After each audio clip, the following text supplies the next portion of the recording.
अंबाला के नारायणगढ़ क्षेत्र में आज आम आदमी पार्टी की बदलाव रैली का आयोजन किया गया। इस दौरान पंजाब के मुख्यमंत्री भगवंत मान मौजूद रहे और हरियाणा सीनियर वाइस प्रेसिडेंट अनुराग ढांडा भी मौजूद रहे। वहीं रैली में भी लोगों का हुजूम देखने को मिला। लोगों ने पंजाब के मुख्यमंत्री भगवंत मान का जोरों शोरों से स्वागत किया। इस बारे में ज़्यादा जानकारी देते हुए अनुराग ढांडा ने बताया कि अब बदलाव का वक्त है और आज जिस तरह से रैली में लोगों की भीड़ देखने को मिली उससे साफ पता चलता है कि अब हरियाणा में आम आदमी पार्टी की बारी है। वहीं भाजपा सरकार पर तंज कसते हुए कहा कि भाजपा डर गई है और डर के कारण ही चुनाव की तारीख को बदलने के लिए बोल रही थी। चुनाव की तारीख के बदलने मायने नहीं रखते क्योंकि जनता का मूड अब आम आदमी पार्टी का है। उन्होंने कहा कि नायब सिंह सैनी इस वक्त इतना डर गए हैं कि उन्हें ये पता नहीं कि चुनाव कहां से लड़ना है।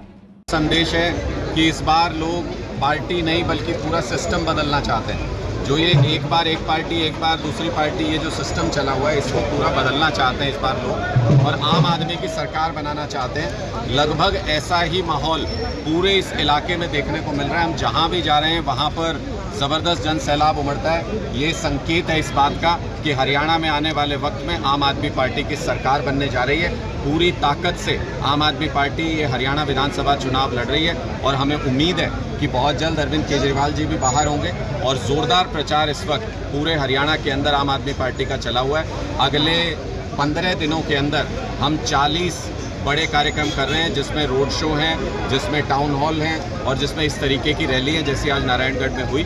अरविंद केजरीवाल जी के बाहर आने के बाद और ज़्यादा प्रोग्राम्स, जो जनसभाएं और जो रोड शो हैं उनके और ज़्यादा प्रोग्राम प्लान किए जाएंगे। हमें पूरी उम्मीद है कि हरियाणा की जनता पूरा प्यार देगी। सर, शंभू बॉर्डर को लेकर क्या कहेंगे? शंभू बॉर्डर को लेकर सर क्या कहेंगे? सर देखिए, शंभू बॉर्डर को बंद करके जो अत्याचार किया है सरकार ने किसानों के ऊपर, वो कोई नया नहीं है। बीजेपी सरकार किसानों की दुश्मन है, अब ये बात स्पष्ट हो चुकी है। पहले और अभी भी आप देखेंगे कि अरविंद केजरीवाल जी को जेल में डाल करके पीछे से चुनाव कराने का क्या मकसद है बीजेपी का? बीजेपी का मकसद सिर्फ इतना है कि अगर हरियाणा में भी आम आदमी पार्टी की सरकार आ गई तो फिर पंजाब, हरियाणा और दिल्ली पूरी एक बेल्ट बन जाएगी और किसी में हिम्मत नहीं होगी कि हमारे अन्नदाता किसान को हरियाणा या पंजाब में कहीं पर रोक सके। वो अपनी मांगों को लेकर के दिल्ली में अगर आंदोलन धरना करने जाना चाहेंगे तो उनके रास्ते में फूल बिछाएंगे। इसलिए इन लोगों ने साजिश करके अरविंद केजरीवाल जी को जेल में रखते हुए पीछे से चुनाव कराने की साजिश रची। लेकिन जब तारीख का अनाउंसमेंट हो गया तो बीजेपी की घबराहट देखिए, बीजेपी का डर देखिए। डरी हुई बीजेपी और डरी हुई बीजेपी सरकार चुनावों से भागना चाहती है। तारीख बदल सकती है लेकिन नतीजे नहीं बदलेंगे।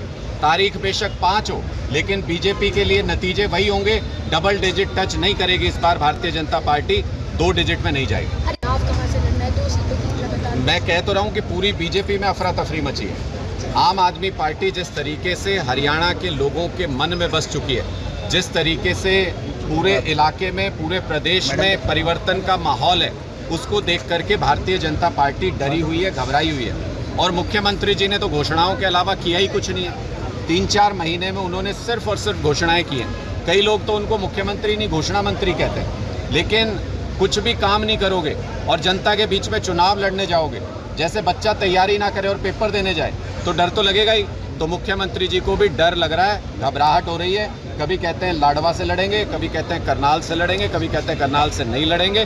कहीं भी चले जाइए पूरे प्रदेश के अंदर, इस बार हरियाणा की जनता आपको माफ नहीं करेगी। इस बार जमानत जब्त होगी, कहीं से भी चुनाव लड़के देख लेना है। आम आदमी पार्टी का हरियाणा में कोई वजूद नहीं है और जैसे दिल्ली में और पंजाब में उनकी लोकसभा में कोई सीट मतलब सीटें नहीं है, तो साथ की साथ सीटें दिल्ली में हारी है, तो इसी तरह से हरियाणा में भी कोई वजूद नहीं है। देखिए, जिनके घर शीशे के होते हैं वो दूसरों पे पत्थर नहीं फेंका करते। अनिल विज जी से कहिए कि हमारा तो प्रदेश में क्या वजूद है क्या नहीं है वो बाद की बात है, उनका अपनी पार्टी में क्या वजूद है। जैसे चाय से मक्खी को निकाल के अलग कर दिया जाता है, वैसे अनिल विज जी को उनकी पार्टी ने सरकार से निकाल के अलग कर दिया। बुजुर्ग हैं, मैं उनके ऊपर कमेंट नहीं करना चाहता। हम उनकी उम्र का सम्मान करते हैं, लेकिन रिटायरमेंट की उम्र है। विज साहब, क्यों दुखी हो रहे हो? लोगों ने अपना मन बना लिया है, आम आदमी की सरकार आने वाली है। अपना कैंट बचा लीजिएगा, कैंट के अंदर भी इस बार हार का सामना करना पड़ेगा। पार्टी की पूरे बहुमत की हरियाणा में सरकार बनने जा रही है। लोग ये समर्थन देना, सीटें देना, ये लोगों का काम है।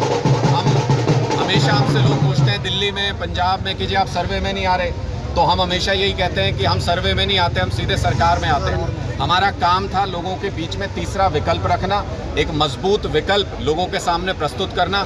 हरियाणा के लोग पिछले 50-60 सालों से मजबूत विकल्प की तलाश कर रहे हैं। हरियाणा के लोग कभी हमेशा ये कहते हैं कि एक तरफ कुआं है, एक तरफ खाई है, हम जाएं तो जाएं कहाँ। तीसरा विकल्प जब जब मिला, फिर चाहे वो बंसीलाल जी हो, चाहे वो भजन लाल जी के बेटे हो, चाहे वो जेजेपी हो, कोई भी तीसरा विकल्प आया, हरियाणा के लोगों ने उनको सर आंखों पे बिठाया। कोई तीसरा विकल्प आज तक मजबूत मिला ही नहीं हरियाणा के लोगों को, उन्होंने दगा किया हर तीसरे विकल्प ने। आम आदमी पार्टी एक तीसरा मजबूत विकल्प बन के हरियाणा के लोगों के सामने खड़ी है। अरविंद केजरीवाल हरियाणा के बेटे हैं, हरियाणा के लाल हैं, हरियाणा के लोग उन पर भरोसा करते हैं। हमारा काम यहीं तक था, हमने अपना काम कर दिया, मजबूती से चुनाव लड़ेंगे, जनता तय करेगी कि कितनी सीटें आएंगी। मुझे पूरा विश्वास है कि पूरे बहुमत की सरकार जैसे पंजाब और दिल्ली में चल रही है, आम आदमी पार्टी की पूरे बहुमत की सरकार हरियाणा में। सर जल्द हम अपने कैंडिडेट्स अनाउंस करेंगे। एक लास्ट राउंड सर्वे चल रहे हैं फिलहाल, और सारी जो कंपाइलेशन है वो ऑलमोस्ट हो चुकी है। बहुत जल्द आप लोगों के बीच में आम आदमी पार्टी के उम्मीदवार आएंगे और आम घरों से निकले हुए बच्चे इस बार विधानसभा में आम लोगों की समस्याएं उठाएंगे। ये आपको आम आदमी पार्टी की लिस्ट में देखने को मिलेगा। डांडा जी क्या हो सकता है क्या? 90 की 90 विधानसभा सीटों पर आम आदमी पार्टी पूरी मजबूती से चुनाव लड़ेगी। दैनिक सवेरा के लिए अंबाला से कृष्ण बाली की रिपोर्ट। देश दुनिया की हर खबर सबसे पहले देखने के लिए फॉलो करें Dainik Savera TV, YouTube, Facebook, Instagram, X और व्हाट्सएप चैनल पर।